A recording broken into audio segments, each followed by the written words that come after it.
Hello दोस्तों, welcome back to the daily dose box. दोस्तों, जवाहर नवोदय विद्यालय की प्रत्येक सूचना के इंफॉर्मेशन सेंटर में आपका स्वागत है। दोस्तों, आज के इस वीडियो में मैं दो महत्वपूर्ण सवालों पर आप लोगों को जवाब देने वाला हूं, जो बहुत बार कमेंट में पूछा गया है। मेरे इस चैनल पर जो भी मैं वीडियो डालता हूं उसमें यह सवाल जरूर आता है। सबसे पहला सवाल जो इस समय आ रहा है कि सर, क्या वेटिंग लिस्ट हमारे डिस्ट्रिक्ट में आ गई है?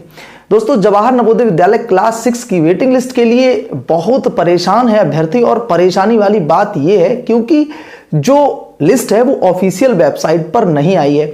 मैंने पहले भी एक वीडियो में बताया है कि आपको अगर वेटिंग लिस्ट चाहिए तो आपको अपने जवाहर नवोदय विद्यालय में विजिट करना होगा। आज सुबह मेरे पास एक कमेंट आया था कि सर, हमारे यहाँ डाकिया जो है वो एक लेटर लेके आया है जिसमें सूचना है। तो दोस्तों, नवोदय विद्यालय ये तरीका भी अपनाता है, पोस्ट के माध्यम से आप लोगों को सूचना दी जाती है, फोन कॉल के माध्यम से आप लोगों को सूचना दी जाती है, एसएमएस के माध्यम से आप लोगों को सूचना दी जाती है।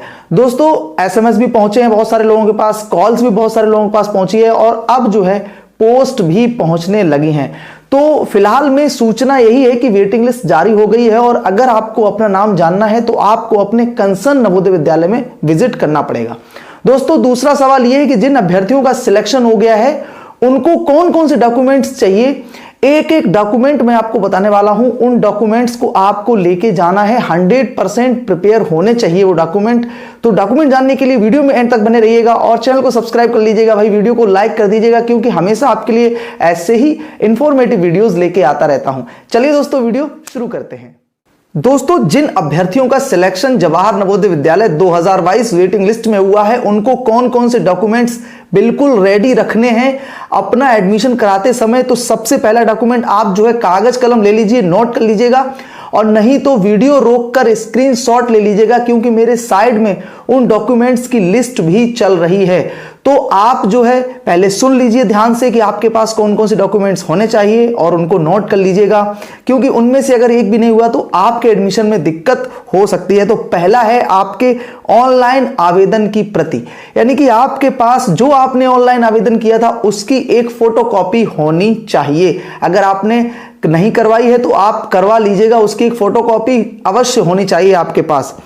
दोस्तों, दूसरा जो इंपॉर्टेंट डॉक्यूमेंट है वो है आपका क्लास 3, क्लास 4 और क्लास 5 की अंक तालिका, यानी कि आपकी मार्कशीट। क्लास 3, क्लास 4 और क्लास 5 की मार्कशीट भी आपके पास होनी चाहिए।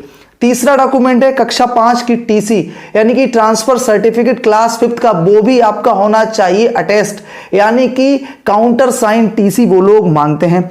दूसरा जो है अगला डॉक्यूमेंट आपका क्या है, यानी कि चौथे नंबर का, वो है आपका जाति प्रमाण पत्र, यानी कि caste certificate. More important document है कास्ट सर्टिफिकेट, क्योंकि कैटेगरीज में आपका सिलेक्शन होता है। यदि आप एसटी में हैं तो आपका जो है एसटी का होना चाहिए, यदि आप एससी में हैं तो आपका एससी का होना चाहिए, यदि आप ओबीसी में हैं तो आपके पास ओबीसी का सर्टिफिकेट होना चाहिए। जनरल में जो आते हैं, जो अनरिजर्व कैटेगरी होती है, उनके लिए कास्ट सर्टिफिकेट की जरूरत नहीं होती। दोस्तों, पांचवा डॉक्यूमेंट है आपका निवास प्रमाण पत्र, यानी डोमिसाइल सर्टिफिकेट भी आपके पास होना चाहिए। आप कहां के रहने वाले हैं, आपने जिस जिले का आवेदन किया है, जिस जिले में आप एडमिशन लेना चाहते हैं, आपके पास उस जिले का निवास प्रमाण पत्र होना चाहिए। छठे नंबर का डॉक्यूमेंट आपका आय प्रमाण पत्र, इनकम सर्टिफिकेट भी आपका लगता है। और दोस्तों, जवाहर नवोदय विद्यालय से मिला हुआ, जब आप जाएंगे विजिट करने तो आपको एक एडमिशन फॉर्म देंगे, उस एडमिशन फॉर्म को लेके आना है आपको और उसके बाद उसको कंप्लीटली फिल करना है, वो भी आपके पास होना चाहिए। आधार कार्ड की छाया प्रति, यानी आधार कार्ड की फोटोकॉपी भी आपके पास होनी चाहिए। छात्र की 4 फोटो, यानी जो अभ्यर्थी है जिसका सिलेक्शन हुआ है उसकी 4 फोटो, मैं तो कहूंगा 10 फोटो आप लेके जाइए, 4 से अधिक आप बनवा लीजिए, 4 ना बनवाएं। माता पिता और अभिभावक प्रत्येक का 4 फोटो, माता पिता और जो जिनके साथ केयर टेकर होते हैं, माता पिता नहीं होते, उनकी 4 फोटो भी होनी चाहिए। शपथ पत्र, यानी कि नोटरी आपके पास होना चाहिए। एफिडेविट जो 10 रुपए की नोटरी है उसमें आप शपथ पत्र, यानी जो भी चीजें आप दे रहे हैं वो सारी की सारी सही प्रमाणित है, ऐसा आप लिखवा के वहां पर जमा करेंगे। अंडरटेकिंग, यानी जिसके साथ आप रहते हैं उसके डॉक्यूमेंट भी होने चाहिए। उसके बाद medical fitness certificate bye CMO, chief medical जो ऑफिसर होता है उसके द्वारा आपका बनाया हुआ एक मेडिकल सर्टिफिकेट भी होना चाहिए, जिसमें सारी की सारी चीजें लिखी होती हैं कि this candidate is totally fit, यानी कि अगर आपके पास कोई दिक्कत भी है तो भी कोई बात नहीं, लेकिन दिक्कत उस मेडिकल सर्टिफिकेट में मेंशन होनी चाहिए कि भाई हाँ हमारे साथ ये दिक्कत है। किसी की आई कमजोर होती है, किसी की कहीं दिक्कत होती है, किसी की कहीं दिक्कत होती है, तो वो सारी चीजें उसमें मेंशन होनी चाहिए। तो कुल मिलाकर जो है इतने सारे डॉक्यूमेंट हैं जो आपके पास होने चाहिए, लगभग 13।